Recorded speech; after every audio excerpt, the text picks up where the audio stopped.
এইভাবে চলতেছে না, কিছু পোলাপান বাদ দিতে হবে মনে হয়। বস আসসালামু আলাইকুম। ওয়ালাইকুম আসসালাম। বস নামাজের সময় গেছে তো আমি নামাজটা পড়ে আসি, নামাজটা পড়ে পরে আমি বাকি কাজগুলো করে দিচ্ছি। কি বলো, তুমি নামাজে যাবা মানে? তুমি নামাজে গেলে আমার কত সময় নষ্ট হবে তুমি জানো?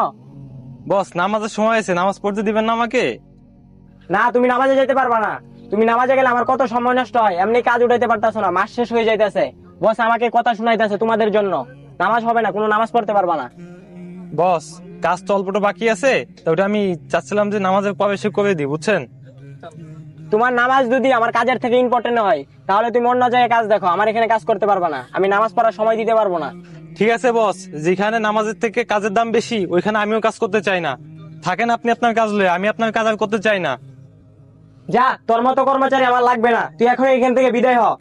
আচ্ছা ঠিক আছে, আমি চলে যাইতেছি, থাকেন আপনি। ভিডিওটা দেখে আপনারা কি বুঝলেন? যেখানে নামাজের থেকে কাজের দাম বেশি। ওইখানে কাজ না করাটাই বেটার।